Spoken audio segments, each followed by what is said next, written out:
Loans या फिर जो हमारे सैलरी या पैसा क्रेडिट होता है अकाउंट में, हम लोग शायद क्रेडिट को वहीं तक रोक के रख लेते हैं. But credit is a much larger term, and credit is utmost important and crucial thing which we feel like एक इकोनॉमी में होनी चाहिए. बिकॉज जितने भी हम बड़े बड़े बिजनेसेस को देखते हैं, वो बिजनेसेस नहीं चल सकते विदाउट क्रेडिट. तो हमारे हाउस होल्ड में भी अगर आप देखो तो हमारी इकॉनमी में 1991 में लिबरलाइजेशन जब हमारी इकॉनमी में हुई, उसके बाद जो क्रेडिट साइकिल्स है वो बहुत ऑफ टेक होने शुरू हुए. And what we have felt is कि जब भी किसी भी इकॉनमी में, guys give me a moment, ना सिर्फ give me a moment.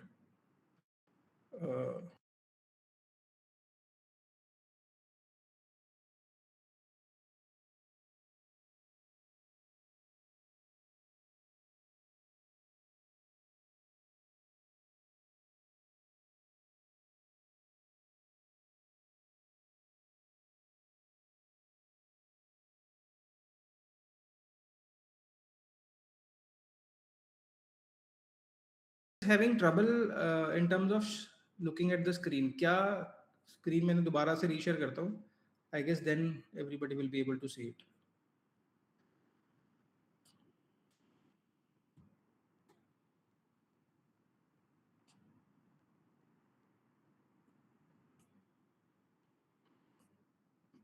Now you guys are able to see my screen?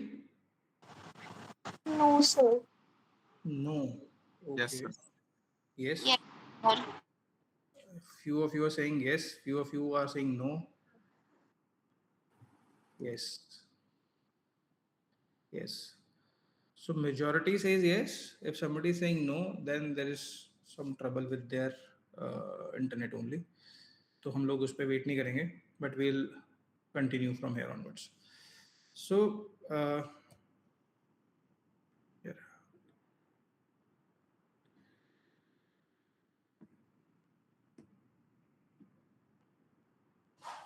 Yes. So we were talking about कि credits की इंपॉर्टेंस क्या है. तो कोई भी बड़े से बड़ा बिजनेस, हम सबसे पहले अपने इंडिविजुअल लाइफ पे देखते हैं. तो इंडिविजुअल लाइफ में भी जैसे आज के डेट में हमें गाड़ी खरीदनी है, बाइक खरीदनी है, प्रोबेबली आईफोन्स ऑल्सो, हम लोग बहुत सारी चीज़ें EMIs पे खरीद रहे होते हैं, लोन लेके खरीद रहे होते हैं. So credit is a very good thing if utilize in a proper way. Sorry. So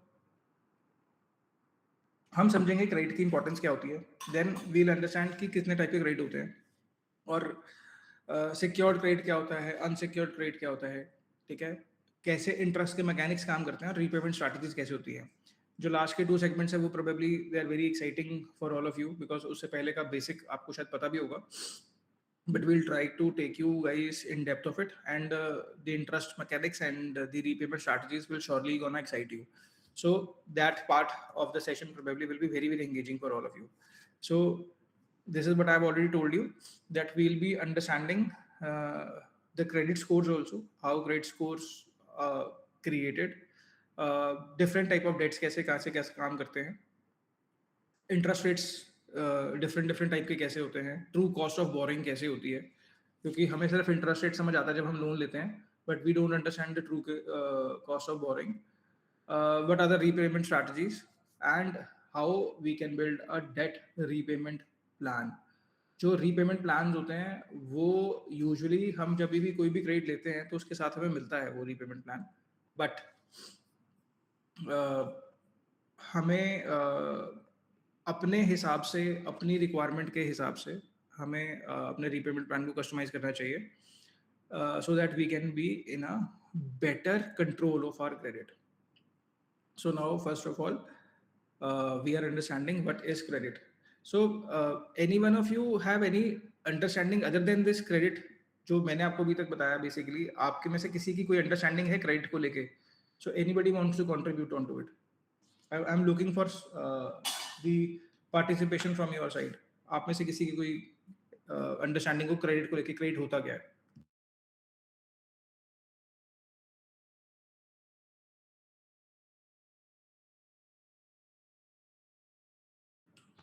Sir, helps achieving goals.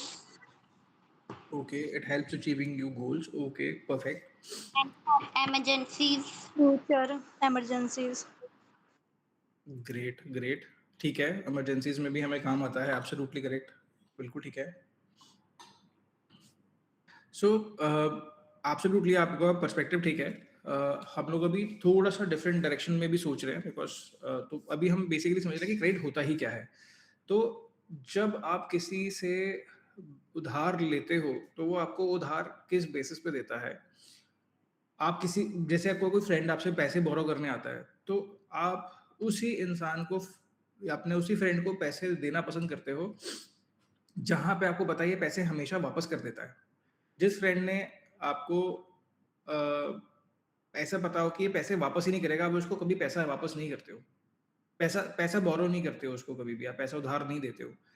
ठीक है, ये मेरी करेक्ट अंडरस्टैंडिंग है ना? तो कोई भी ऐसी जगह पैसा नहीं देना चाहेगा कि जहां पे मैं पैसा दूं मुझे एक इंटरेस्ट मिलने का लालच होगा, लेकिन ऐसा ना हो मेरा प्रिंसिपल ही डूब जाए। सो क्रेडिट में ऐसे ही होता है exactly. The lender trust your ability to repay the borrowed money. ठीक है, और ये जो कोर अंडरस्टैंडिंग है उसी के ऊपर काम करती है कि कोई भी इंस्टीट्यूशन, हमारी इकोनॉमी की बैकबोन है बैंकिंग। अब बैंकिंग का जो कोर बिजनेस क्या है? डिपॉजिटर से डिपॉजिट लेना और अल्टीमेटली उसको आके लेंडिंग में डाल देना। अब बैंक्स जब किसी को भी पैसा देते हैं तो वो ये चीज इंश्योर करते हैं कि हमें हमारे इंटरेस्ट के साथ साथ हमारा प्रिंसिपल भी वापस आए, बिकॉज प्रिंसिपल तो इम्पॉर्टेंट, मोस्ट इम्पॉर्टेंट है, इंटरेस्ट भी इम्पॉर्टेंट है, but interest is the earning which we will be getting by lending the money. But our main thing is the principal, the money which we actually have given to that person. क्योंकि मैंने 100 रुपए दिए, मुझे 100 रुपए के against मान लो 5 रुपए का ब्याज आना है, तो मेरे लिए ब्याज इंपॉर्टेंट है, नो डाउट, ब्याज लेकिन मेरी इनकम है। लेकिन मेरा मूल जो है वो बहुत इंपॉर्टेंट है, क्योंकि वो 100 रुपए का अमाउंट है। क्योंकि मुझे 100 रुपए दाव पे लगाने पड़ रहे हैं, 100 रुपए दाव लगाने, 100 रुपए का दाव लगाने के बाद ही मुझे 5 रुपए का ब्याज मिल रहा है। तो मेरे लिए 5 रुपए की कमाई तो जरूरी है, लेकिन मेरे लिए उतना ही या उससे भी ज्यादा इंपॉर्टेंट क्या है? मेरा 100 रुपया। So whenever we look at credit, you always have to keep this in mind that higher interests, अगर आप पैसा बोरो बाजार से ले रहे हो, बोरो कर रहे हो, ठीक है, तो उस समय आपको ये चीज ध्यान रखने की मुझे रीपे करना है। और अगर आप किसी को पैसा लेंड कर रहे हो, उस केस में आपको ध्यान रखना है कि मुझे मेरा प्रिंसिपल वापस चाहिए। मेरे को ऐसे लोगों की तरफ नहीं जाना पैसा लेके जो मुझे बहुत इंटरेस्ट रेट कमिट करें, बट ये मेरा पैसा डाउटफुल हो जाए कि मेरा प्रिंसिपल वापस आए ना है।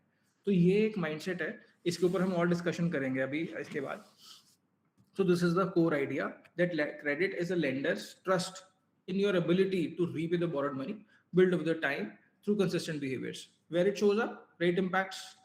अब जो क्रेडिट के स्कोर्स होते हैं, आपने देखा होगा एक सिबिल स्कोर नाम का टर्म होता है, आप में से बहुत सारे लोगों ने सुना होगा कि आप कभी भी कहीं बैंक में जाते हो लोन लेने, तो वो पूछते हैं या आपका चेक सिबिल स्कोर चेक करते हैं। तो सिबिल स्कोर जो है वो इसी के ऊपर इम्पैक्ट क्रिएटेड होता है completely.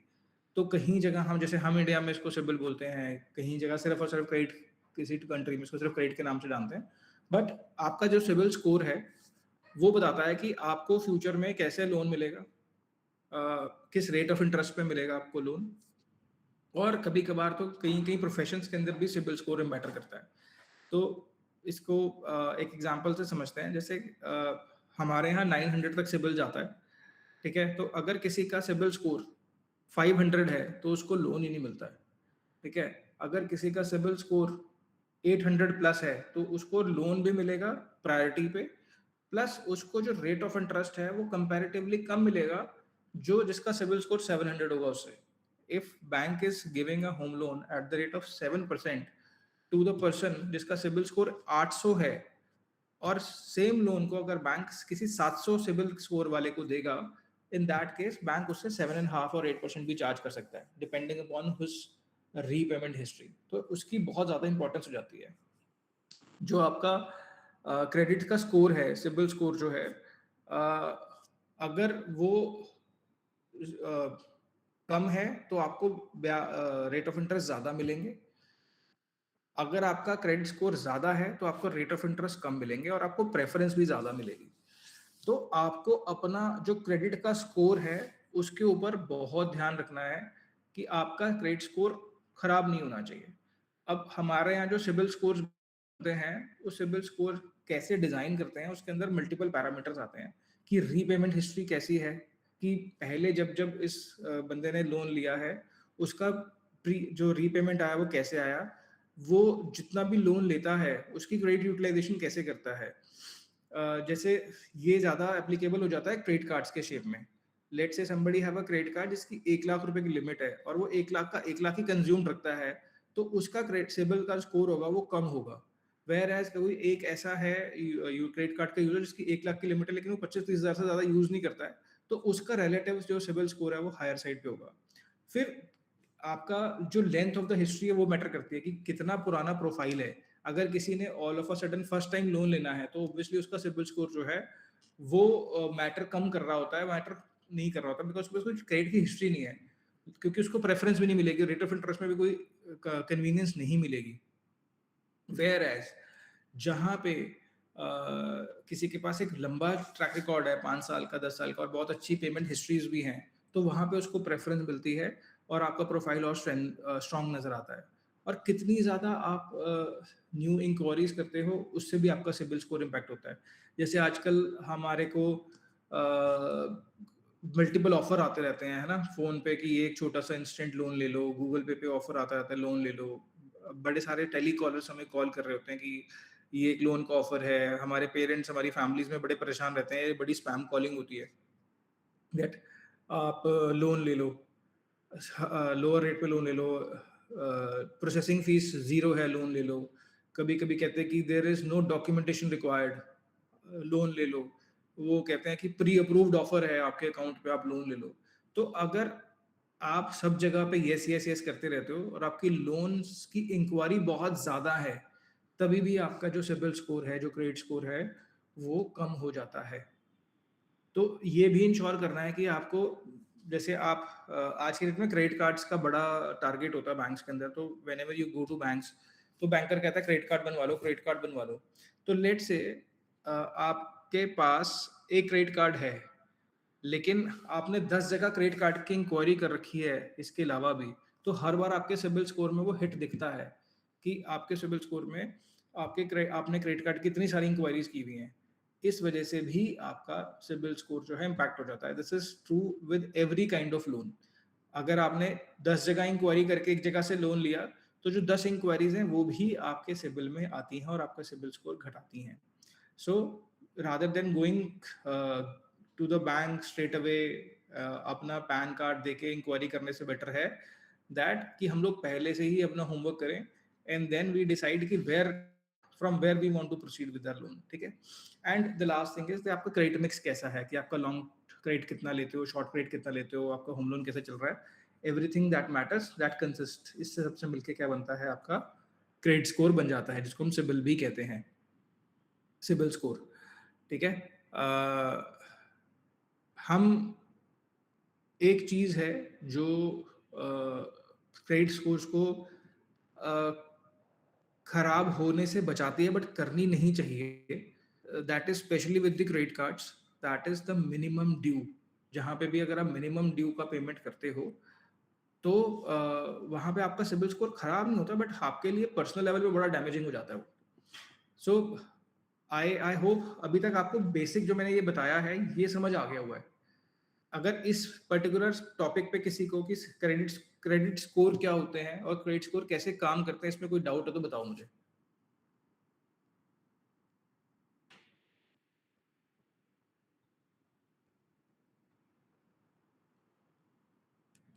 Guys, waiting for your revert.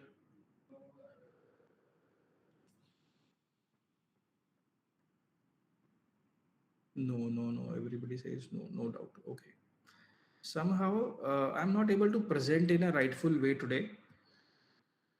मेरे को बार बार मेरी ना स्क्रीन चेंज करनी पड़ रही है। Give me a moment guys, मेरे को ना, मैं अपना ब्राउजर चेंज कर रहा हूँ, आई एम री लॉगिंग इन। हाँ, give me a moment.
I am back, guys. Allowed to share window, and now I'm good with it. Share this window.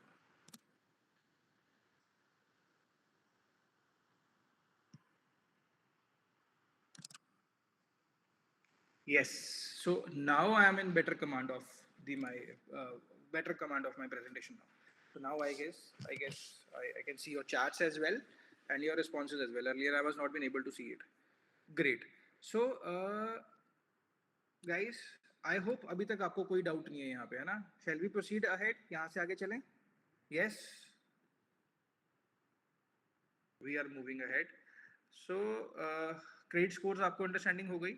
So now we will tell you कि credit scores क्या होते हैं, ठीक है?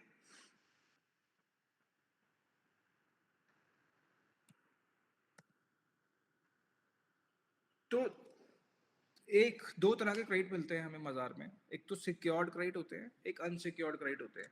तो ये तो आपको नाम से क्लैरिटी मिल ही रही होगी कि सिक्योर्ड क्रेडिट क्या होते हैं, अनसिक्योर्ड क्रेडिट क्या होते हैं. जहां पे भी हम कोई भी कोलेटरल दे रहे हैं लोन लेने के लिए, उसको हम क्या बोलते हैं? Secured credit.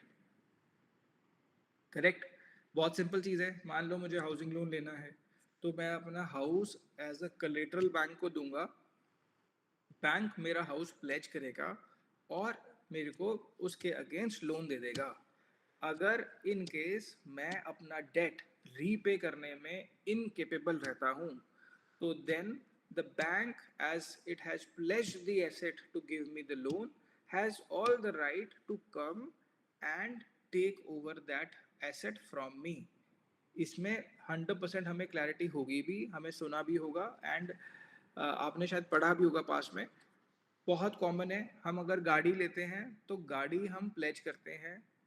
गाड़ी को प्लेज करके हमें बैंक लोन देता है. अगर हम वो लोन का टाइमली रीपेमेंट नहीं करते तो हमारा एसेट फोरफीट कर लेता है बैंक, या जो भी लेंडिंग अथॉरिटी है उसके पास वो राइट है लीगल शेप में. ठीक है.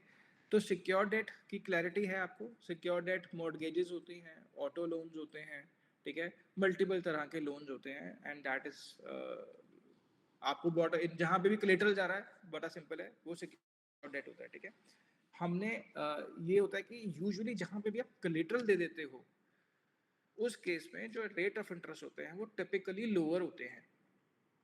जहाँ पे भी आपको कोलेटरल देना पड़ रहा है, वहाँ पे आपका रेट ऑफ इंटरेस्ट कम होगा. जैसे कि आज की डेट में अगर आप बैंक जाते हो होम लोन लेने के लिए, तो होम लोन शायद आपको 7.5%, 7.25% पे भी मिल जाता है.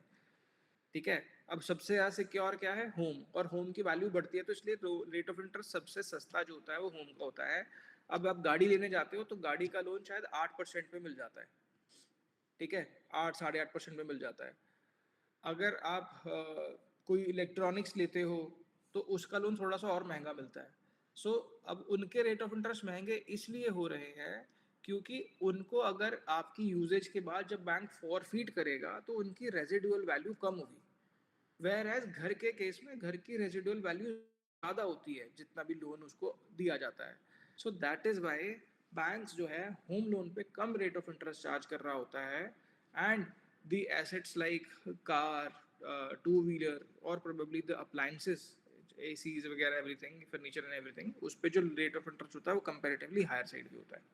So I hope you guys are able to comprehend कि सिक्योर डेट में रेट ऑफ इंटरेस्ट कम क्यों होता है, सबसे कम होम लोन में क्यों होता है, एंड देन बाकियों में अप्रिशिएटिव क्यों होता है. Now let us jump on to the unsecure debt. अब अनसिक्योर डेट का सिंपल सा लॉजिक है, वहां पे कोई भी कोलेटरल नहीं है. जहां पे कोई भी कोलेटरल नहीं है तो वहां पे क्या है? Lender relies solely on your credit worthiness. अब अगर किसी ने लोन लेकर डिफॉल्ट कर दिया, पैसा वापस नहीं किया, तो बैंक या जो लेंडर है उसके पास कोई ऑथराइजेशन ही नहीं है, वो कुछ भी एसेट को पोजेस ही नहीं कर सकता. उस केस में उसका जो पैसा है वो डूब सकता है. उस केस में जो लेंडर है वो सिर्फ और सिर्फ आपके सोलली आपकी क्रेडिट वर्दीनेस पे, आपकी पेमेंट ट्रैक रिकॉर्ड कैसा है, आपका क्रेडिट स्कोर कैसा है, उसके बेसिस पर ही आपको लोन देता है. तो बैंक के लिए बहुत रिस्कियर साइड हो जाती है। तो क्योंकि बैंक के लिए बहुत रिस्कियर प्रोडक्ट है, तो उसमें यूजुअली रेट ऑफ इंटरेस्ट बहुत हायर साइड पे होते हैं। अब हम क्रेडिट कार्ड अगर लेते हैं, तो क्रेडिट कार्ड सबसे इसका क्लासिक एग्जांपल है कि हम बैंक जाते हैं, बैंक हमसे यूजुअली बिना किसी कोलेटरल के हमें क्रेडिट कार्ड इशू करता है। उस क्रेडिट कार्ड में हमें 40 से 50 दिन का इंटरेस्ट फ्री टाइम में मिलता है कि हमने एक बार इसको यूटिलाइज करा, उसके बाद 40-50 दिन तक हमसे कोई इंटरेस्ट भी बैंक चार्ज नहीं करता है, एंड देन बैंक को हम रीपे करते हैं वो पैसा without any interest. Whereas अगर हम हल्का सा भी डिले कर दें उनकी पेमेंट में, तो सबसे ज़्यादा इंटरेस्ट रेट चार्ज होता है क्रेडिट कार्ड्स पे। क्रेडिट कार्ड के आउटस्टैंडिंग बैलेंसेस के ऊपर बैंक आपको 36% पर एनम से लेकर 52% पर एनम तक चार्ज कर सकता है, depending upon card to card. So वहाँ पे exceptionally high rate of interest होते हैं। और इसके अलावा कोलेटरल फ्री लोन जो है हमें पर्सनल लोन की शेप में मिल जाते हैं। When we go to banks, तो बैंक से बात करते हैं कि बैंक कहता है बिना किसी कोलेटरल के, just based on your salary and your credit score, bank हमें पर्सनल लोन ऑफर कर देता है। यूजुअली मार्केट में आज की डेट में जो पर्सनल लोन है, depending upon again the credit score, ranges between 12 to 18% के बीच बीच में हमें personal loan per annum basis पे मिल जाते हैं। तो अनसिक्योर्ड डेट के अंदर एक चीज़ बड़ी शॉर्टेड है, दैट क्योंकि वहां पे कोई भी कोलेटरल नहीं है, तो इंटरेस्ट रेट हायर होंगे। और जो कलेक्शंस हैं वो थोड़ी सी ज़्यादा स्ट्रिक्ट होती हैं, मतलब कि कई कई बैंक्स ने तो वसूली वाले बंदे रखे होते हैं। वो एक्चुअली जैसे वसूली भाई दिखाते हैं फिल्मों में, वैसे वाले भाई लोग होते हैं। कुछ लोग होते हैं जो घर के पास जाते हैं, उनके आसपास रिकवरी के लिए न्यूसेंस क्रिएट करते हैं। तो हालांकि Supreme Court of our country do not allow this to happen, but किसी को भी इंटिमिडेट करने के लिए कोर्ट की रूलिंग है, बट स्टिल बिकॉज जिसने पैसा दिया है वो अपने अलग अलग तरीकों से लॉ को ट्वीक करके they try find their own ways to do it, to recover the money जहाँ पे प्रॉब्लम लगती है उसको लेकर। ठीक है, वैसे चाहे अनसिक्योर डेट भी है, उस केस के अंदर भी क्योंकि आपके साथ प्रॉपर एक अग्रीमेंट हुआ होता है, उस केस के अंदर भी आपके साथ लेंडर जो है आपको लीगल प्रोसीडिंग्स के अंदर खींच सकता है। और उस केस में अगर आप डिफॉल्ट उसमें आपका आ जाता है, प्रूव होता है कल को आपका प्रॉब्लम, तो उस केस में आपको पेनल्टी भी देनी पड़ेगी, और जो आउटस्टैंडिंग इंटरेस्ट है वो तो देना ही पड़ेगा। तो वो लीगल रास्ते से भी ले सकते हैं। सो ये आपने दोनों पर्सपेक्टिव से सोचना है कि मैंने लोन दिया है, सिक्योर डेट तो मुझे लिया है, सॉरी मैंने अगर लोन लिया है सिक्योर डेट, तो मेरे साथ क्या क्या प्रपोजिशंस हैं, अगर मैंने अनसिक्योर डेट लिया है तो मेरे साथ क्या क्या प्रपोजिशंस हैं। और अदर साइड से भी सोचना है कि अगर मैंने लोन दिया है, सिक्योर डेट दिया है, let's say you start tomorrow working with a lending company, so you guys have to know the basics कि आप सिक्योर्ड डेट किसी को दे रहे हो या अनसिक्योर्ड डेट दे रहे हो, उस केस में फ्यूचर में कैसे कैसे प्रोबेबिलिटीज हो सकती हैं। तो this is what you have to keep in your mind. So now jumping on to the next slide, that is again मेरा slide change नहीं हुआ क्या? So is it changed now? Yes, it is changed, है ना? Lovely. So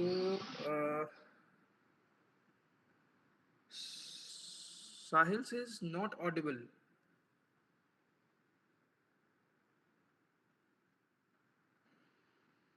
सबको आवाज आ रही है ना guys? Yes, sir. Yes, sir.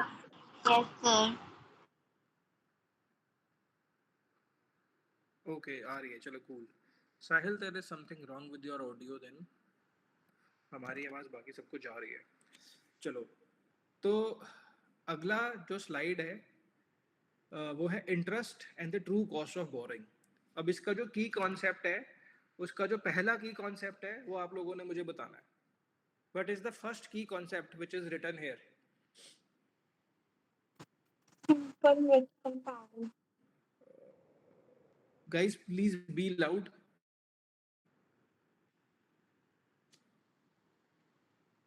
कौन बता रहा है मुझे? Who is gonna tell me what is the first key concept?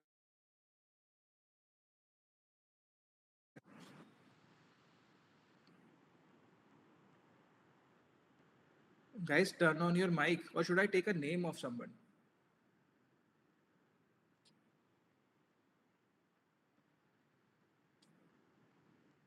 Let me look at the participants then. Who are the participants? And let me ask myself. अगर आप में से कोई नहीं बोल रहा तो अच्छा, तनीषा विल वांट टू से। हाँ, तनीषा बताइए क्या लिखा हुआ है, फर्स्ट कंसेप्ट क्या है?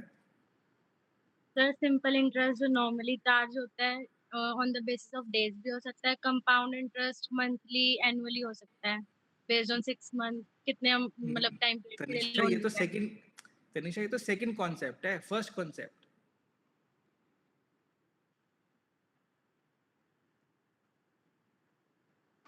Total borrowing cost. हाँ, टोटल बोरिंग कॉस्ट ज्योति ने पढ़ लिया है। आगे क्या लिखा है सर ज्योति? 2 पॉइंट्स शो हो रहे हैं ना अभी। रेट ऑफ 3 पर 2 इंटरेस्ट, पॉइंट है। प्रोसेसिंग फीस और प्रीपेमेंट। हाँ, लवली लवली लवली। अब आपको कितने लोग पढ़ पाए ये लिखा जो मैंने, टोटल बोरिंग कॉस्ट? आप में से ज्योति ने तो पढ़ लिया, यस सर। बाकी कितने लोग पढ़ पाए इसको? यस और नो बताओ।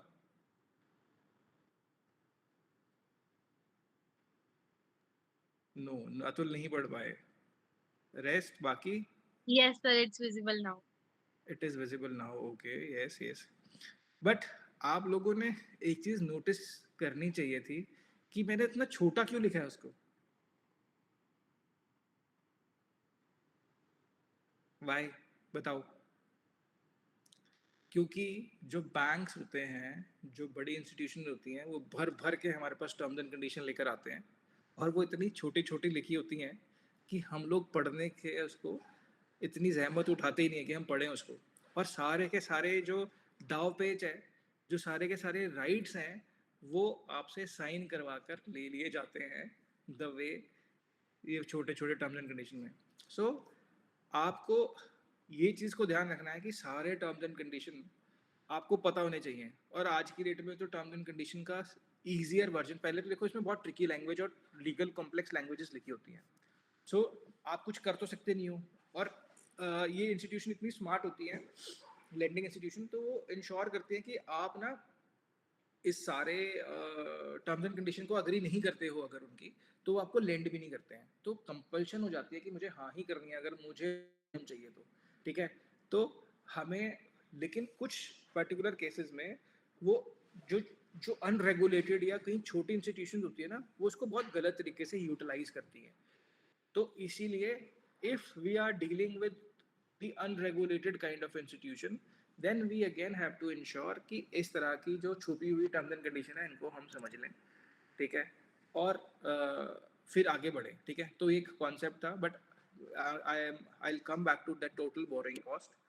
Late me highlight this for the benefit of everyone कि हम कॉन्सेप्ट पे आते हैं। वो तो एक चलो बात थी कहने वाली कि आपको टर्म्स एंड कंडीशन अच्छे से पढ़नी है, but I tell you that is कि again where is the slide, I lost my slide यार, ये रही। हाँ, सो टोटल बोरिंग कॉस्ट क्या होती है कि rate of interest plus processing fees plus pre payment charges अगर कुछ है। तो होता क्या है, जब हम लोन लेने जाते हैं तो हमें बड़ा प्यार से बताते हैं कि सर आपको 1 लाख रुपए का लोन ले रहे हो, आपको सिर्फ इस पे, सॉरी, आपको ये बिल्कुल जीरो इंटरेस्ट पे मिल रहा है लोन, नो कॉस्ट ईएमआई पे मिल रहा है। लेकिन वो जो 1 लाख का लोन हम आईफोन खरीदने के लिए ले लेते हैं, उस पर प्रोसेसिंग फीस लगती है। अब वो 1 लाख रुपए के लोन के अगेंस्ट वो प्रोसेसिंग फीस ही 1500 रुपये है, ठीक है। और वो 3 या 6 महीने में रीपेमेंट करना है मान लो उसका, या 2000 रुपये वो है फॉर एग्जाम्पल, तो 2000 रुपये है, तो इट मीन्स कि 6 महीने के बेसिस पे उसने हमसे 2000 रुपये in shape of processing fees तो कमा ही लिए। तो वो कॉस्ट ऑफ बोरिंग के अंदर आएगा। आप ये नहीं कह सकते कि मुझे नो कॉस्ट ईएमआई मिली है। जहाँ पे मुझे प्रोसेसिंग फीस पे करनी पड़ी, तो इट मीन्स मेरा वो भी बोरिंग कॉस्ट का पार्ट है।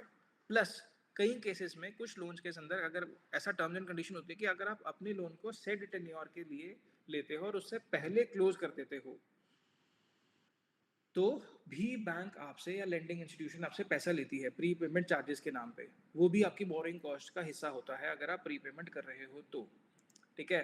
कुछ केसेस में इसके अलावा भी बोरिंग फीसेस होती हैं, जैसे कि कई केसेस में जहाँ पे लोन्स होते हैं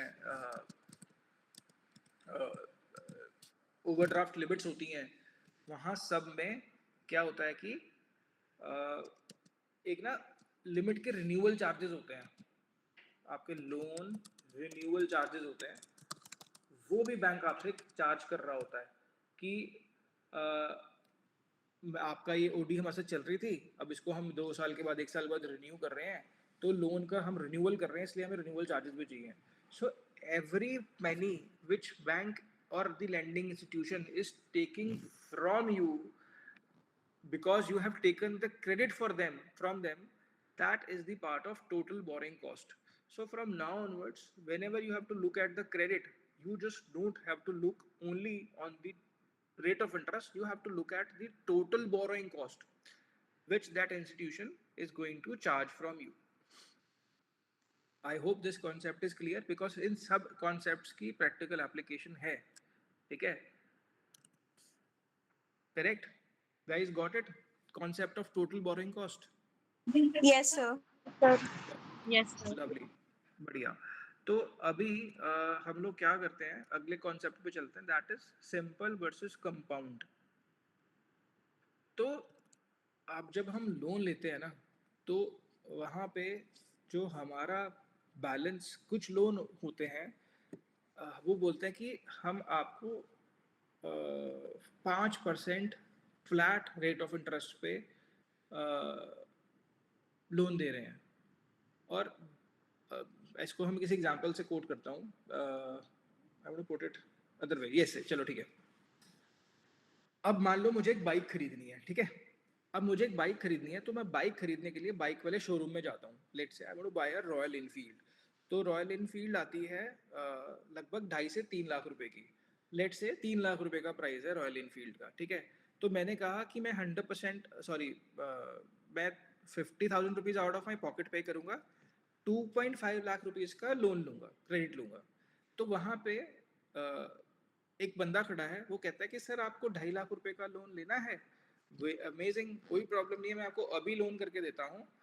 आपको सिर्फ आज की डेट में लगभग 9% फ्लैट चार्ज करेंगे हम लोग, नहीं sorry 9% rate of interest charge करेंगे आपसे, बस आप हमसे लोन ले लो, this is the best price we can offer. तो आपको उससे जब भी सवाल पूछना है, तो आपको ये पूछना है कि आप मुझसे 9% फ्लैट चार्ज कर रहे हो या 9% रिड्यूसिंग बेस में चार्ज कर रहे हो, ठीक है?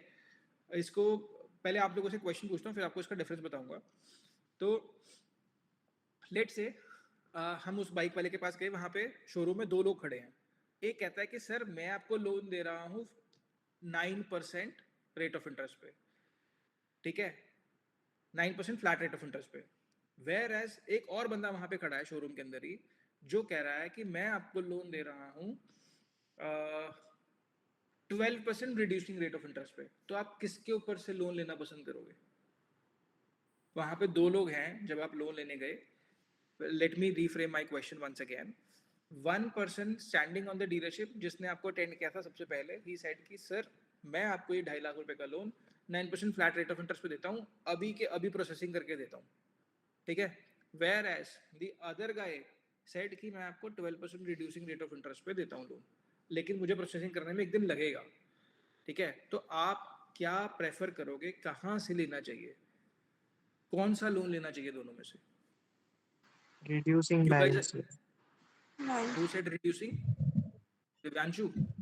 Yes, sir. हाँ, 12% reducing, okay. reducing, everybody says reducing, okay. लेकिन वो 1 दिन लेट भी दे रहा है ना फिर आपको बाइक, वो तो 9. अभी हाथ तो. अच्छा, यंशल सेज 9, ओके. तो पहले आप मुझे बताओ Divyanshu, flat rate of interest वाला 9% जो कम रेट ऑफ इंटरेस्ट पे मिल रहा है, आप उससे क्यों नहीं ले रहे हो? सर क्योंकि उसमें जो स्टार्टिंग में हमारे लोन लिया है उस पे 9% लगेगा, और जो रिड्यूसिंग है वो हमने जो अमाउंट पेड कर दिया, जो बचा हुआ अमाउंट है उस पे 12% लगेगा. थोड़ा एग्जांपल से बताओ मुझे थोड़ा सा. अगर मान लो मैंने 2.5 लाख रुपए का लोन लिया, तो Yes. मैंने उसमें कैसे मुझे चार्ज होगा रेट ऑफ इंटरेस्ट, बताओ. तो जो फ्लैट होगा उसमें 2.5 लाख का सीधा 9% आपको इंटरेस्ट देना पड़ेगा. 1 साल के बाद कितना देना पड़ेगा? मेरा 1 साल हो गया लोन चलते हुए, तब देन तो जो उसका 2.5 लाख का 9% होगा वो आपको 1 साल बाद देना पड़ेगा ऐड करके उसमें। ओके ओके और जो रिड्यूसिंग बैलेंस है उसमें आपने एक बारी दे दिया, फिर जो आपका अमाउंट बचा हुआ है उस पे लगेगा आपका 12%। great absolute 100% clarity Divyanshu have on this topic. So I hope आप लोगों को भी clarity मिल गई होगी. For the benefit of everybody, I'll reiterate this what Divyanshu said, that is कि अगर हम लोग flat rate of interest पे लेते हैं तो जो हमने इनिशियली प्रिंसिपल बोरो किया था हमें उस इनिशियल प्रिंसिपल के ऊपर फ्लैट रेट ऑफ इंटरेस्ट पे करते ही रहना है. ठीक है, तो वो आज बता देगा कि मेरे को 2.5 लाख रुपए का लोन दे रहा है 3 साल के लिए, तो मेरे को 2.5 लाख रुपए पे 3 साल ब्याज देना है, चाहे मैं रीपेमेंट करता जा रहा हूँ तब भी. Whereas on the reducing component, जब हम रिड्यूसिंग पे लोन लेते हैं तो जो है मेरा जितना मैंने प्रिंसिपल पे कर दिया उस प्रिंसिपल के ऊपर मुझे इंटरेस्ट चार्ज नहीं किया जाता. तो अब this is how people play out of it is कि लोगों, ये एक फॉर्मूला है सिंपल अंडरस्टैंडिंग के लिए for all of you, that is अगर मैं कह रहा हूं कि मैं 9% फ्लैट आरओआई पे आपको दे रहा हूं तो जो मैं रिड्यूसिंग आरओआई की कैलकुलेट करूंगा वो डबल हो जाती है उससे. अगर मैं 18% पे रिड्यूसिंग का लोन दूं आपको या 9% पे फ्लैट आरओआई का लोन दूं आपको तो मेरे लिए इंटरेस्ट बराबर बनने वाला है मुझे. Got it guys? कोई कंफ्यूजन तो नहीं है इसमें? No, sir.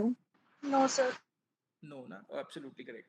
तो आप लोगों को एक्सेल में इसको कैलकुलेट करके खुद के साथ देखना भी है, ठीक है, कि मेरा इंटरेस्ट पेमेंट कैसा जाता है. ठीक है, you guys gonna calculate this on your own of your own into the Excel files कि फ्लैट और रिड्यूसिंग रेट ऑफ इंटरेस्ट में एक्चुअल इंटरेस्ट रेट कैलकुलेशन कैसे काम करती है. ठीक है, और मेरा इंटरेस्ट आउटफ्लो कितना होता है. ठीक है, तो अभी going forward whenever you are going to the market to buy anything, तो then the first question which you guys gonna ask is what is the rate of interest, and the second is it is a flat rate of interest for me or the reducing rate of interest.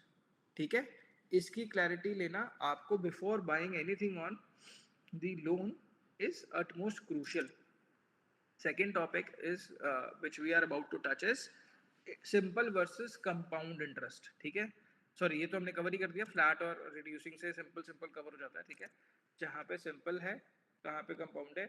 अब इसमें ना एक और चीज है, जो credit cards होते हैं ना ये बड़े ही ट्रिकी प्रोडक्ट है. मतलब कि लोग आपको जैसे ही 50 दिन का वो फ्री क्रेडिट खत्म करता है उसके बाद ना उनकी कंपाउंडिंग की गेम शुरू करते हैं वो लोग. तो जो 36% रेट ऑफ इंटरेस्ट है ना उसमें आपको सोचो वो एनुअली कंपाउंड कर रहा है 36% रेट ऑफ इंटरेस्ट. अगर किसी को 36% मतलब कि 3% पर मंथ के हिसाब से उसको कंपाउंड कर देगा उठा के वो, तो इफेक्टिव रेट और बढ़ जाते हैं उनके. तो वो अभी भी ऐसे कोट नहीं कर रहे होते कि हमारा 3% monthly, sorry 36% per annum rate of interest है. वो लिखते हैं 3% पर एनम, 4% पर एनम. तो 4% पर एनम का मतलब ये हुआ कि अगर, सॉरी 4% मंथली का मतलब ये हुआ कि अगर आपने 1 लाख रुपए का क्रेडिट कार्ड का पेमेंट डिले किया उस केस में आपको 4,000 रुपए का ब्याज देना है. ठीक है, 4,000 रुपीज एज एन इंटरेस्ट. अब अगले महीने मान लो आपने सिर्फ 1,000 रुपए का उसमें पेमेंट किया या 2,000 का पेमेंट किया तो वो नेक्स्ट मंथ 1,02,000 रुपए पे आपको फिर 4% लगा देगा. ठीक है गाइस, तो वो बहुत एक्सेप्शनली रेट पे कंपाउंड होता है. और जो मंथली रेट ऑफ इंटरेस्ट पे कंपाउंड होता है जब उसका एनुअल रेट निकालते हैं वो ऐसे नहीं कंपाउंड होके जाता कि 36%, अगर 3% महीने का तो साल का 36% हो गया, ऐसा नहीं होगा. वो 36 के साथ 40% बन जाता है बिकॉज कंपाउंडिंग हो रही है उस चीज की. तो ये आपको एक्सेल के फॉर्मूला से समझ आएगा कि कैसे हम कैलकुलेट करते हैं उसको. But just for your understanding कि जो जिस भी रेट पे मंथली कंपाउंड हो रहा है उससे आपका जो एनुअल रेट ऑफ इंटरेस्ट है वो हमेशा हायर साइड पे होगा बिकॉज ब्याज पे ब्याज लग जाता है. ठीक है, तो वी हैव टू इंश्योर कि हमें इस ट्रैप में नहीं जाना है. ठीक है, second thing is the minimum payment trap. This is also बहुत बड़ी प्रॉब्लम है जो क्रेडिट कार्ड के साथ हमने देखा है. न्यू जनरेशन को फोकस करते हुए हमारे बहुत सारे क्लाइंट इस ट्रैप में फंस जाते हैं. दैट इज कि क्रेडिट कार्ड का बिल आया, 1 लाख की शॉपिंग की थी लेकिन मैंने स्वाइप कर दिया था उसको 1 लाख रुपए का, लेकिन अब मेरे को बिल आया, वो कहता, वहाँ पे तो ऑप्शन दे रहा था कि आपको कितना पेमेंट करना है, या तो आप टोटल अमाउंट ड्यू जितना है वो पे कर दो, या फिर आप मिनिमम ड्यू पे कर दो। टोटल अमाउंट ड्यू मान लो 1 लाख करो तो मिनिमम ड्यू सिर्फ 5,000 पे ही होगा या 3,000 पे ही होगा। तो बंदा कहते हैं तो मजे आ गए कि सिर्फ 1 लाख रुपए लिया था, 3,000 पे करके पे करना है, बहुत ज्यादा अच्छा है वो। लेकिन वो उस केस में उसको रेट ऑफ इंटरेस्ट लगना शुरू हो जाता है, और जो उसका प्रिंसिपल है आउटस्टैंडिंग प्रिंसिपल, वो बहुत स्पीड से बढ़ता बढ़ता बढ़ता बढ़ता चला जाता है। So I hope you guys are clear with this minimum due concept also, कि हमें कभी भी क्रेडिट कार्ड्स के साथ मिनिमम ड्यू में नहीं पड़ना है। अगर आप लोग सोचते हो ना कि बैंक आपको बहुत इंटरेस्ट रहते हैं क्रेडिट कार्ड्स की पेमेंट करने में, तो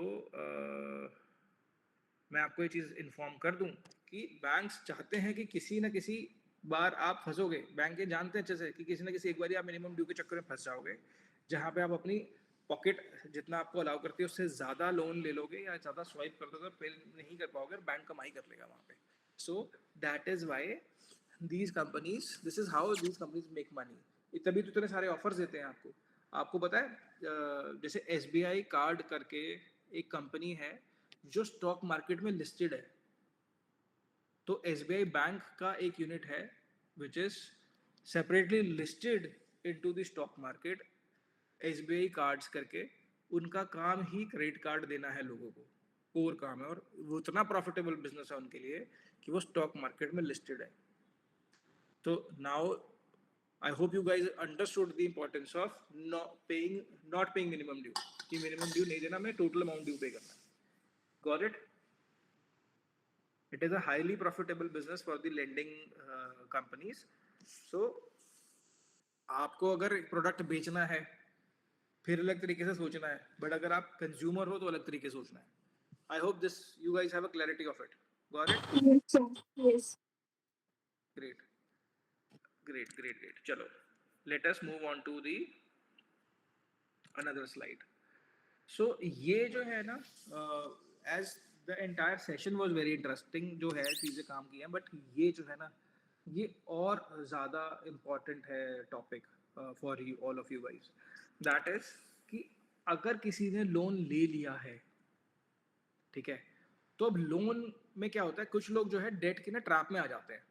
तो लोग क्या करते हैं, जैसे किसी ने होम लोन भी ले लिया, किसी ने कार लोन भी ले लिया, क्रेडिट कार्ड भी ले लिया, उसके बाद उसने पर्सनल लोन भी ले लिया। बिकॉज लाइफ बड़ी डायनेमिक होती है। कभी किसी की एक मिडिल क्लास की आप लाइफ देखो, तो वो क्या करते हैं, जैसे कि किसी की अभी नई नई जॉब लगी, ठीक है, तो 25-26 साल का बच्चा है, तो उसको ऑल ऑफ अ सडन अभी पैसे मिलने लगे हैं, जॉब लग गई है, तो वो किसी मेट्रो सिटी में चला जाता है। लेट्स से somebody shifted to Bangalore.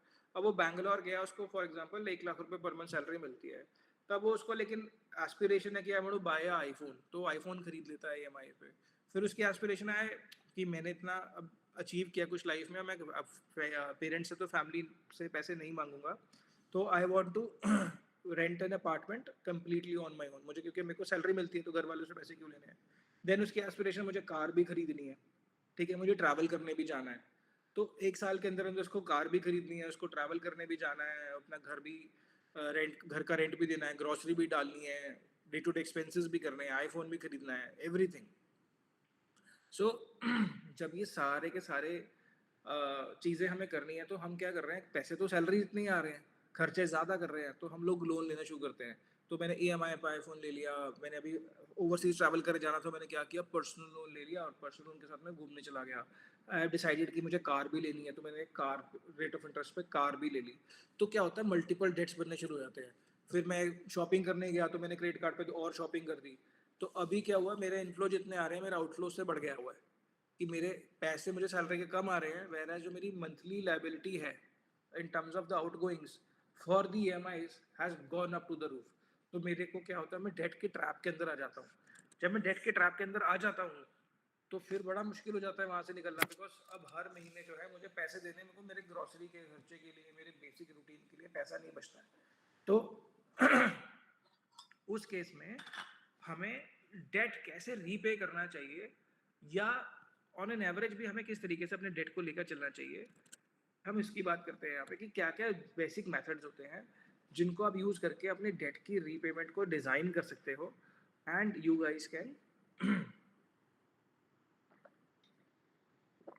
plan your debt repayments in a better way. So the first method is that snowball method. तो snowball method में क्या होता है कि आप स्नोबॉल देखो, आपने देखी होगी ना, तो जब वो चलती है धीरे से नीचे से रोल करना शुरू करती है क्लिफ से स्नो की बॉल, तो वो छोटी बॉल होती है, धीरे धीरे रोल करते करते वो जब वो क्लिफ से नीचे की तरफ आ रही होती है, डाउन हिल आती है, डाउन हिल आते आते आते आते धीरे धीरे वो स्नोबॉल बड़ी होती चली जाती है।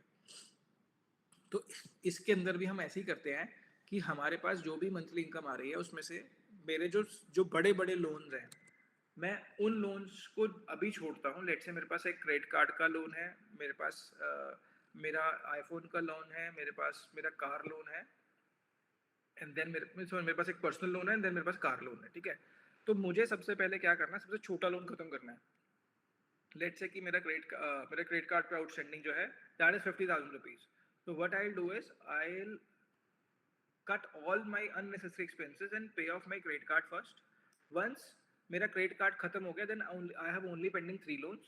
फिर मैं अपने EMI को खत्म करूंगा, जो भी मेरी EMI है, EMI के ऊपर पार्ट पेमेंट करके फटाफट रीपे करके उसको EMI वाला बैलेंस खत्म करूंगा, and then I will jump on to my personal loan, क्योंकि पर्सनल लोन का अमाउंट कंपैरेटिवली बड़ा था उससे।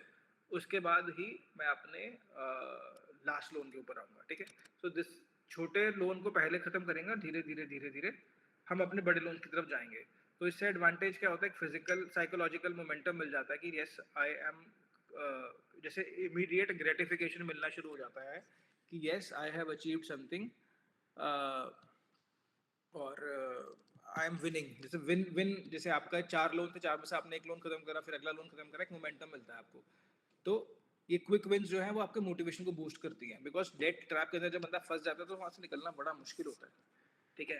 But this is a method, but there is another method which is called avalanche method. तो जब आपने देखा होगा पहाड़ों में जहाँ, तो उसके अंदर क्या होता है, बहुत अग्रेसिव स्ट्रैटेजीज आपको लेके आनी होती है। तो यहाँ पे बहुत अग्रेसिव स्ट्रैटेजी ये है, हमें देखना है कि हमारे को सबसे ज़्यादा रेट ऑफ इंटरेस्ट किस जगह पे पड़ रहा है, हमें सबसे पहले वहाँ पे बचाना, because at the end of the पैसे तो हमारे हैं, हमें सेविंग्स करनी है। तो हमारे पैसे कैसे बचेंगे सबसे ज़्यादा, कि अगर मेरा कोई लोन है जिसका रेट ऑफ इंटरेस्ट बहुत ज़्यादा है, तो मैं सबसे पहले उसी को पे करूँगा। तो जैसे हम क्रेडिट कार्ड की बात करें तो सारे के सारे लोन में सबसे महंगा लोन ही क्रेडिट कार्ड का होता है। तो हम लोग सबसे पहले क्रेडिट कार्ड का लोन पे करेंगे, जो 36% से 52% तक हो सकता है। तो सबसे पहले हम उसका आउटस्टैंडिंग क्लियर करेंगे जिसका रेट ऑफ इंटरेस्ट सबसे ज़्यादा है, and then we'll jump on to another thing जहाँ पे रेट ऑफ इंटरेस्ट कम है, उसके बाद धीरे धीरे धीरे जाएंगे। तो अगर किसी के पास ऐसा लोन है जो 8% पे है, और एक लोन, बाकी लोन सारे उसके 8% से ज़्यादा के हैं, तो वो सबसे पहले उन्हीं लोन को ख़त्म करेगा, चाहे 8% वाले लोन का अमाउंट कम हो तब भी, बिकॉज जहाँ पे भी हाई इंटरेस्ट रेट ज़्यादा है जा रहा है, वहाँ पे हमें पहले उसको हम टेक ऑन करके उसको ख़त्म करेंगे। सो you guys know the difference between both the methods now, ठीक है। तो ये मेरा पर्सनल बिलीफ है ऐसा कि जो एवलांच मेथड है वो सबसे बेस्ट मेथड होता है, कि इंस्टेंट ग्रेटिफिकेशन लोन्स भी हमने लिए थे, तो हमने तभी भी ग्रेटिफिकेशन ली थी, लोन जब हम ले रहे थे चीज़ें को, छोटी छोटी चीज़ों के हायर रेट ऑफ इंटरेस्ट पे, अब खत्म करने के लिए भी ग्रेटिफिकेशन चाहिए, that is not a right thing to do. My personal favourite is that avalanche method, कि जहाँ पे मेरे को रेट ऑफ इंटरेस्ट ज़्यादा लग रहा है, मैं सबसे पहले उन लोन्स को टेक ऑफ कर दूँ एंड देन प्रोसीड फर्दर। सो हर बंदे के लिए अपना एक प्रेफरेंस हो सकती है, किसी को कैसे तरीके से मोटिवेशन मिलती है, किसी को कैसे तरीके से, but as a financial planner I believe कि ये सबसे बेस्ट मेथड है to do it. Some of the people can approach the hybrid approach also, कुछ लोग मतलब कि इन दोनों का मिक्स भी बना सकते हैं, बिकॉज हार्ड एंड फास्ट तो कुछ है नहीं। तो आप स्नोबॉल और एवलांच का एक मिक्स एंड मैच बना के भी अपने लोन्स को देख सकते हो। So you guys found it interesting?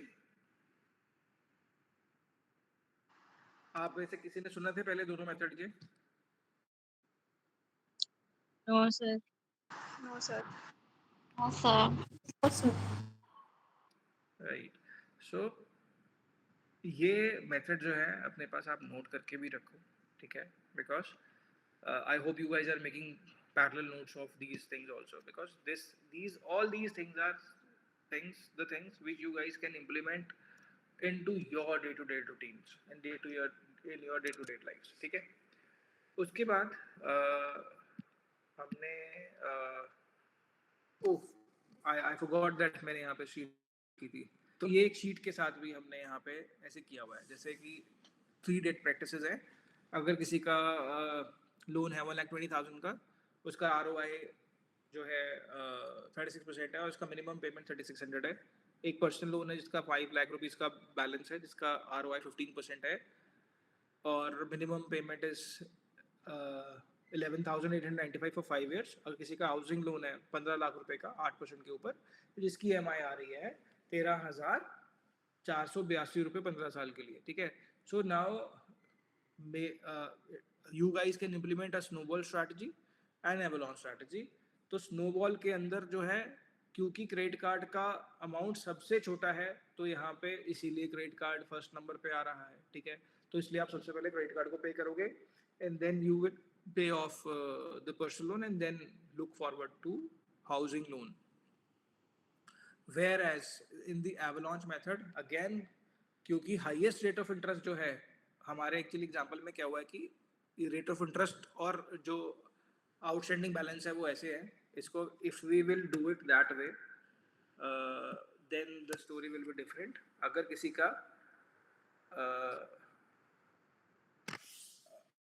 किसी का लोन ऐसा होगा कि किसी का पर्सनल लोन 15 लाख रुपए का और हाउसिंग लोन या ऑटो लोन 5 लाख रुपए का है, तो उस केस में वो first of all avalanche method में इसको पे करेगा, देन फिर अपने पर्सनल लोन को पे करेगा 15 लाख रुपए वाले को जिसका रेट ऑफ इंटरेस्ट 15% है, एंड देन हाउसिंग लोन को पे करेगा 8% वाले लोन को। ठीक है, वहाँ पे स्नोबॉल में आपके लिए आपका बैलेंस आउटस्टैंडिंग जो है वो इम्पोर्टेंट हो जाता है। एवलांच मेथड में आपका रेट ऑफ इंटरेस्ट है जो आपके लिए रेलेवेंट हो जाता है। ठीक है guys, I hope you guys are clear with it कि कौन से मेथड में क्या चीज ज्यादा रेलेवेंट हो जाती है। Yes, Yes, sir. ग्रेट। सो अभी आप लोगों के लिए असाइनमेंट है। ठीक है, मैं आपको भी एक छोटी सी केस स्टडी शेयर करूंगा इन द ग्रुप। ठीक है, सो आपको उस केस स्टडी के हिसाब से देखना है कि किस किस तरह के डेट्स हैं, किस किस उनकी बाइफिकेशन क्रिएट करनी है। ठीक है, एंड देन किस स्ट्रैटेजी से उसको बेस्ट पे किया जा सकता है। ठीक है, जितना भी आज हमने पढ़ा है सेशन के अंदर, उस सारी चीज के ऊपर I will be sharing you a case study on which you guys have to work out and present कि this is our way of looking at this case study and this is how we believe this is the best practice in terms of taking up the loan and the repayment of the loan as well. So I hope ये clarity मिल गई आप लोगों को। तो case study आपको मैं अभी थोड़ी टाइम में शेयर कर दूंगा ग्रुप के अंदर। ठीक है, that the worksheets and everything and all ये हैं आपको जो देखनी होंगी। ठीक है, हाँ एक और चीज़ है, जब भी कभी आप लोन्स लेते हो ना, तो लोन्स लेते हुए ना कई आपके पास ऐसे ऑफर्स भी आते हैं कि अपना लोन का आउटस्टैंडिंग है जो ट्रांसफर करा लो। कि मैंने मान लो फॉर एग्जांपल मैंने HDFC बैंक से लोन लिया था, अभी somebody from ICICI bank is approaching me, वो इसकी सर आपका लोन जो HDFC बैंक में चल रहा है वो चल रहा है 8% पे, आप ये लोन हमारे पास ट्रांसफर करा लो एट 7.5%। तो आपको ये डिसीजन लेने से पहले ये तो समझ आ रहा है कि वहाँ पे जो नया बैंक है वो मुझे कम रेट ऑफ इंटरेस्ट पे लोन पे कर रहा है, लेकिन आपको ये भी देखना है कि जो बैलेंस ट्रांसफर मैं करवा रहा हूँ या करवा रही हूँ उसके ऊपर मुझे क्या फीस या क्या एक्सपेंसेस और पे करने पड़ेंगे टू ट्रांसफर दिस लोन, जिसको हमने total borrowing cost as a concept समझा था। ठीक है, तो ये चीज़ आपको ध्यान रखनी है। अच्छा, एक और चीज़ जो है that is that negotiation power. You guys can actually negotiate a lot of things while taking the loan। तो बैंक्स में आप बात करो कि मुझे प्रोसेसिंग, लेट से आप बैंक आए, मैं बैंकर हूँ, आप मेरे पास लोन लेने आए, तो मैंने कहा कि आपको मैं ये 5 लाख का लोन दे रहा हूँ और मैं आपसे 2% प्रोसेसिंग फीस चार्ज करूंगा. सो आपको ये पता होना चाहिए that you guys have the power to negotiate those processing fees with me. आप अगर जाके बैंकर से बात करोगे कि मुझे मेरी प्रोसेसिंग फीस नेगोशिएट करनी है, मैं इतनी हाई प्रोसेसिंग फीस नहीं देना चाहता हूँ, तो bank has the power to modify this because that is the core revenue of the branch lender का.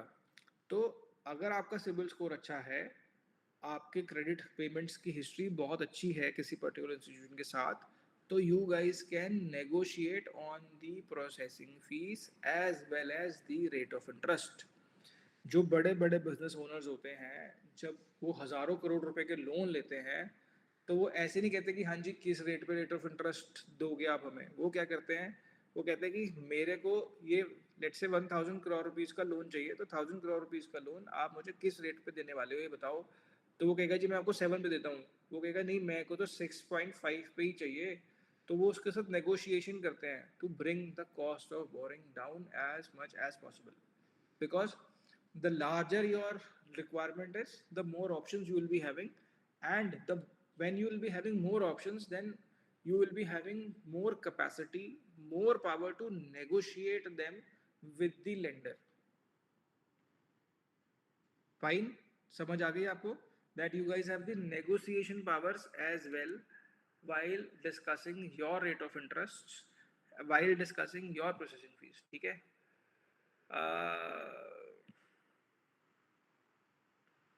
एक बेसिक कॉमन सेंस है जो हमने पिछले सेशन में भी करी थी, and we will be doing this in the other sessions also, that जब भी किसी का भी कोई लोन चल रहा हो ना फैमिलीज में, ठीक है, फ्यूचर में कभी आप भी लेने वाले हो, so always create a buffer with you guys.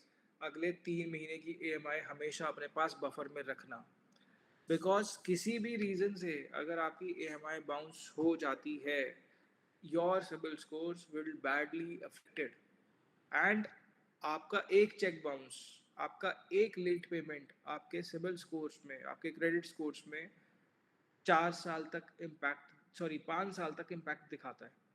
Late से मैंने एक लोन लिया था जिसमें मेरी EMI का पेमेंट अगर एक बारी लेट हो गया, मेरी वो EMI बाउंस हो गई, तो उसका इम्पैक्ट मेरे सिबिल में अगले 3-4 साल रहने वाला है. तो अगला मेरा कभी भी लोन का इंक्वायरी होगा, मेरा सिबिल कोई चेक करेगा तो दिखेगा यार इसका पेमेंट लेट हुआ है, and this is a big issue, big concern. So that is why this is a mature decision for all of you, that कि आप जब भी अपना कोई भी लोन प्लान कर रहे हो, उस केस में आप लोगों के पास अपनी EMI का बफर हमेशा अवेलेबल होना चाहिए.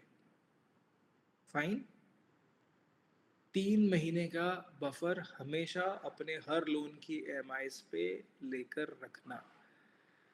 देखो, आप लोगों को कोई भी चीज़ अपने लिए, अपनी फैमिलीज में लेने से पहले ये ध्यान रखना है कि आप ये चीज़ क्यों खरीद रहे हो. You guys are buying it because you need it, और आप इम्पल्सिव बाइंग कर रहे हो. इस डिसीजन को ध्यान में रखते हुए ही अपने क्रेडिट के डिसीजंस को लो. और जब भी आप कोई चीज़ बाय कर रहे हो, फॉर एग्जांपल आपकी अगर 15,000 रुपीज़ की EMI है, then you need to have that 45,000 rupees with you as a buffer, always available. I am reiterating this again and again so that it gets into your head. यहाँ पे बिठा लो इसको अपनी बुद्धि के अंदर कि लोन लेना है बहुत प्लान करके. दूसरा, जब भी लोन लेना है तो मेरे पास मेरी EMIs का बफर हमेशा होना चाहिए. अगर मेरे पास मेरी EMIs का बफर नहीं है, I probably will fall in the trap of debt which I never want to be. Clear with everybody? Yes. Yes? Yes. Great. Yes, So, sir. you guys are excited that we are about to share you a case study. How many of you are excited actually? Bhavika wants to say something. Anji, Bhavika. Okay, you guys are excited. That is why you are raising your hands, or you want to say something?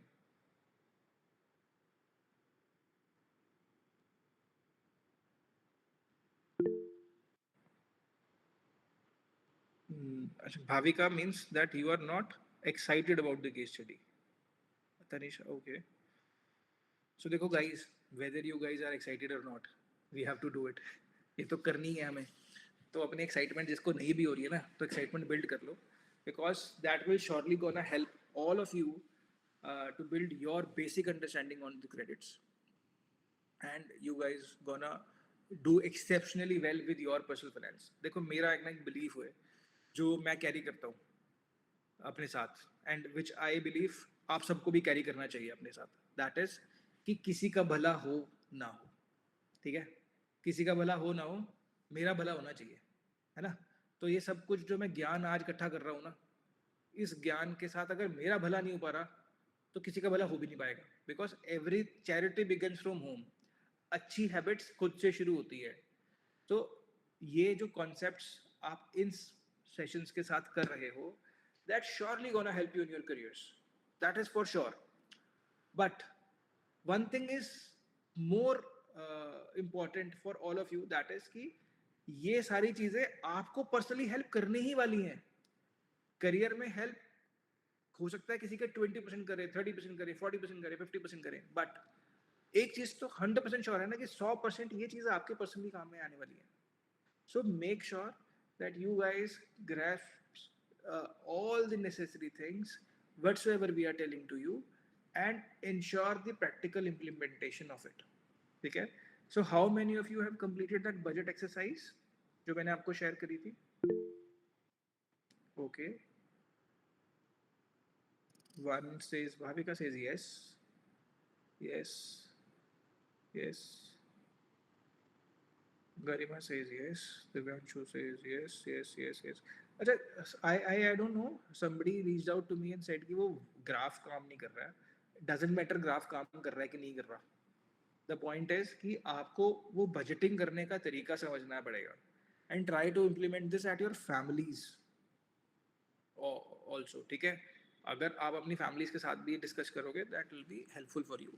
And now as you got the basic understanding of the debts, so also try to discuss the debts of your families if anyone have. आपकी families में अगर कोई debts चल रहे हैं तो अपनी family से वो discuss कर सकते हो, समझ सकते हो debts कैसे कैसे चल रहे हैं और क्या better strategies को लगा सकते हैं repayment करने के लिए. And if you guys feel like that you guys need any sort of help in terms of deciding what to do, what not to do, though it is very very simple, है ना. Avalanche method, snowball method बहुत simple है to implement, but in case you guys feel like you guys have to personally discuss something with me, you guys can block your slot with me. अब जतिन को बोल सकते हो, ठीक है. जतिन को बोल के मेरे से पर्सनल स्लॉट लेके whatsoever doubts you have, be it your personal, professional, जैसा भी आपको कोई डाउट है, you guys can ask me, ठीक है. तो accordingly देख लेंगे उसको भी. So I hope you guys are good with the session.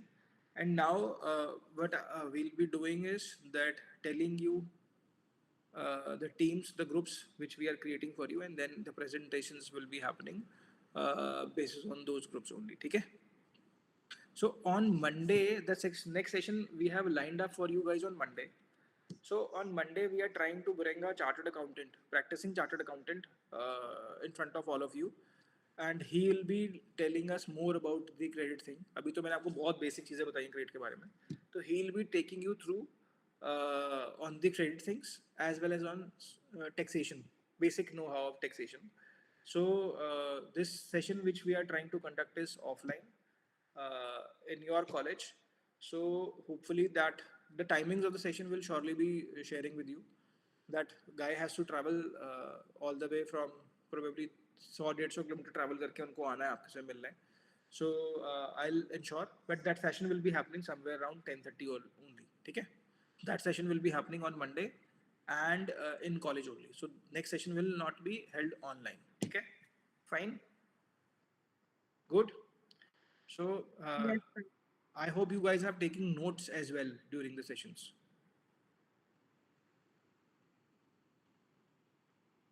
Are you? अब मुझे सबके चेहरे दिख रहे हैं, जिनके दिख रहे हैं वो तो हाँ ना तो करो, मुंडी ऐसे भी हिल रही, ऐसे भी नहीं हिल रही। Yes sir. Yes, Yes, sir. sir. पर पर्पस क्या है तुम्हारे वीडियोस ऑन कराने का? वो प्राइमरी रीजन ये है कि मुझे गर्दन तो हिलती दिखे, हाँ ना एकदम ब्लैंक फेसेस के साथ बैठे रहते हो, बड़ा मोनोटोनस हो जाता है मेरे लिए सेशन करना, मुझे लग रहा है मैं लैपटॉप से बातें करी जा रहा हूँ। अच्छा, how many of you have enquired about Credible Finserv? Tell me.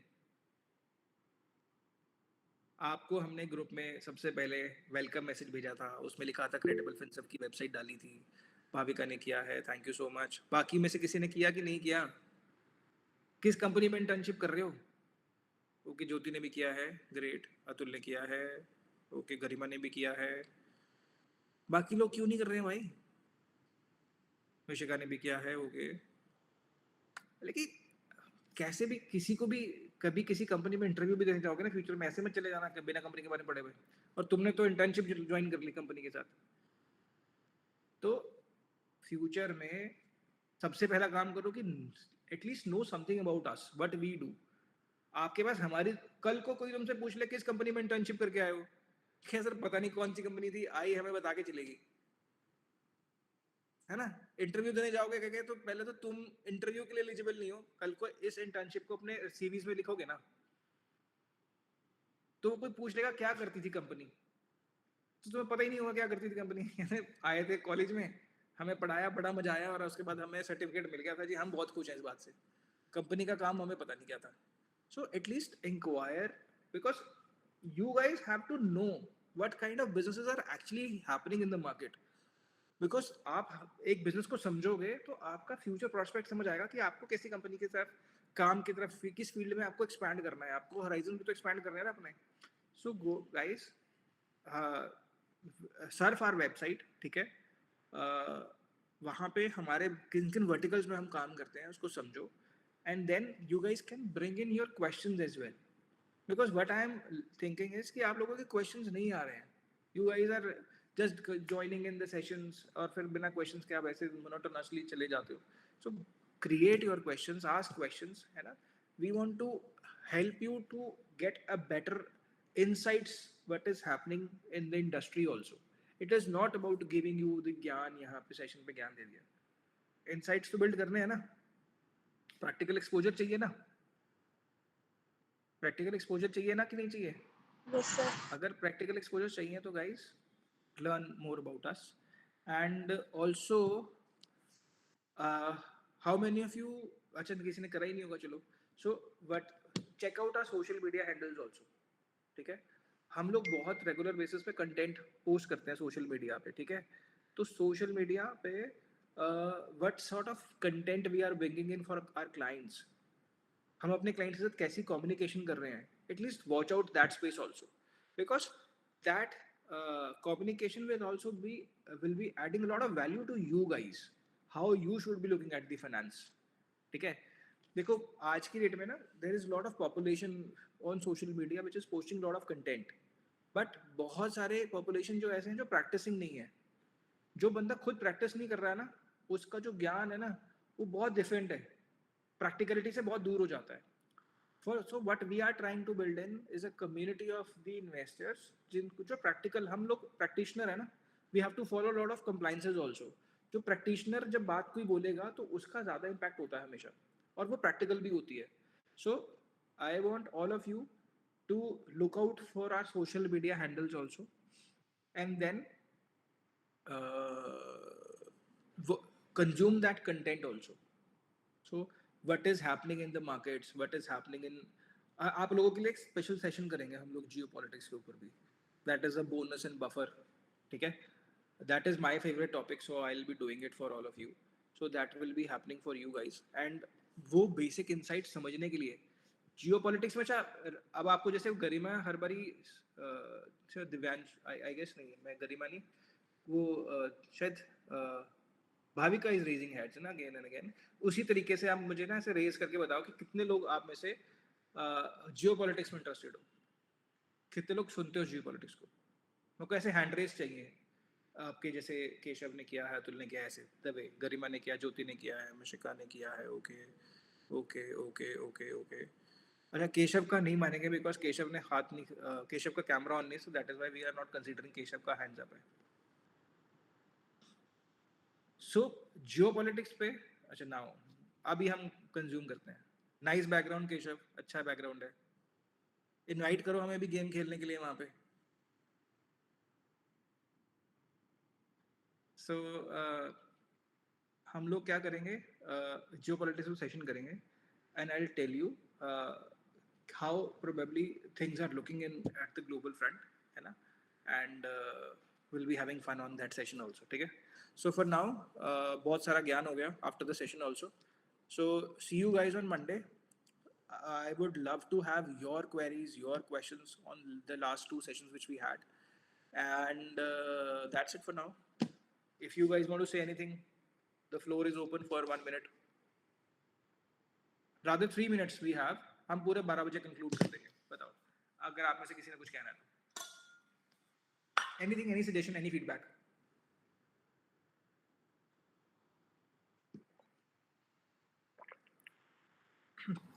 Sir, you Keshav talked says, about CFP the very first day. right. I do not have knowledge about it. If you could just enlighten me. हाँ sure. देखो I am a CFP. CFP stands for Certified Financial Planner. तो अगर आप देखो तो हम ना सब लोग वही काम करते हैं जो डेवलप कंट्रीज में हो चुके हैं. जो डेवलप्ड नेशंस ने किया हम उनके फुटप्रिंट्स को फॉलो कर रहे होते हैं. तो हमारे देश में अभी तक जो है हम लोग फाइनेंशियल पैसे ही नहीं थे ना कंट्री में लोगों के पास. People don't have money because they don't had money. तो मैनेज करने का झंझट ही नहीं था क्योंकि हमारे यहाँ तो क्या था कि प्रोस्पेरिटी जो थी वो बहुत लिमिटेड सेट ऑफ फैमिलीज में सीमित थी. सो हमारी इतनी बड़ी पॉपुलेशन में the entire wealth was actually concentrated between very few people of the country. ठीक है. बट अभी क्या हो रहा है, a lot of people are moving from the lower income segments to the middle income segments. तो that is why अभी क्या हो गया कि लोगों के पास पैसा होना शुरू हो गया फैमिलीज के पास. पहले क्या होता था हमारे पास सेविंग्स हो ही नहीं पाती थी. हमारे पेरेंट्स जो थे या ग्रैंड पेरेंट्स उसमें बहुत सारे फैमिलीज ऐसी होती थी जो अपनी ब्रेड एंड बटर की सर्वाइवल में लगी रहती थी. बट जो डेवलप्ड नेशंस हैं उनके पास क्या था, मिडिल क्लास फैमिलीज पहले से ज़्यादा होनी शुरू की थी. सो उनके पास सरप्लस ज़्यादा हुआ करते थे. तो सरप्लस होते थे तो इसको इन्वेस्ट करते थे, उनको अपने फ्यूचर के लिए अपनी अगली जनरेशन के लिए सेव करते थे. तो फिर उनको समझ आया कि पैसे को लेकर प्लानिंग करनी बहुत ज़रूरी है. So they have defined they come up with the profession of financial planning. तो यूएस के अंदर सर्टिफाइड फाइनेंशियल प्लानर होना अपने आप में बहुत बड़ी तोप है. If I am a CFP and practicing in US, so I'll be among those people who are the highest paid profession, among the highest. It is the highest paid profession in the United States, Canada, UK, Australia, everybody. जो भी developed nations है वहाँ पे CFPs को बहुत ज़्यादा acknowledge करते हैं. अभी हमारी कंट्री में इसका अवेयरनेस आना शुरू हुआ है एक्चुअली. पहले हमारी कंट्री में CFPs की जो सर्टिफिकेशन थी वो किसी को थर्ड पार्टी को आउटसोर्स करके थी. इंटरनेशनली एक बॉडी है financial planning standard board. International body है, ओरिजिनेटेड इन यूएस.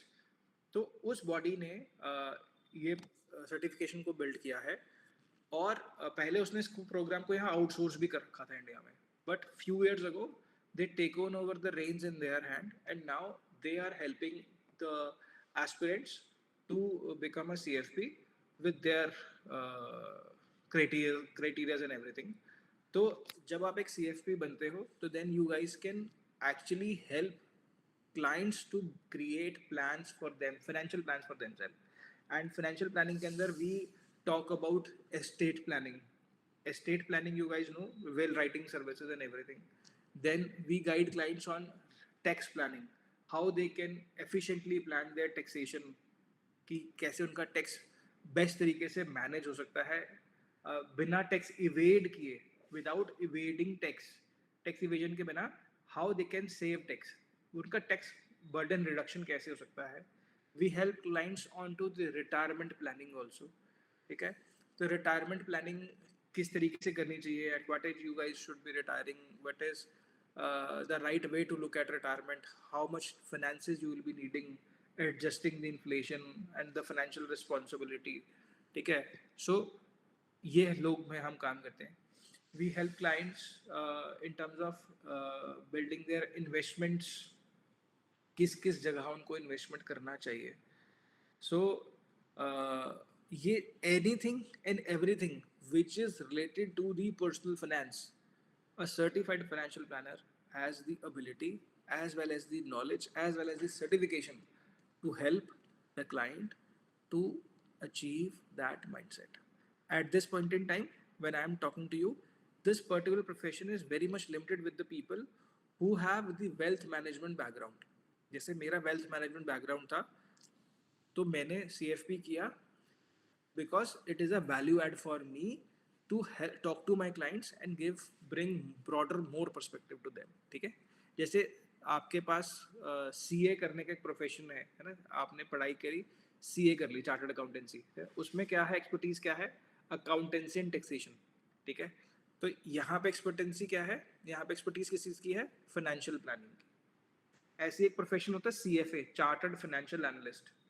तो जितने भी ये लोग फंड मैनेजर होते हैं, जो लोग रिसर्च का काम करते हैं, उसके लिए एक सेट सर्टिफिकेशन चाहिए होती है, और इसके अंदर जो ग्लोबली एक्सेप्टेड सर्टिफिकेशन है that is CFA.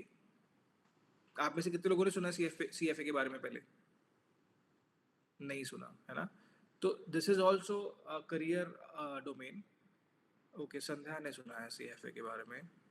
Okay, Yash said yes, सुना है उसने. ओके, भाविका ने भी सुना है. लवली, तनिषा, ठीक है, बहुत बढ़िया. आप में से कुछ लोगों ने सुना है, आई एम हैप्पी. तो एक वो भी करियर लाइन है.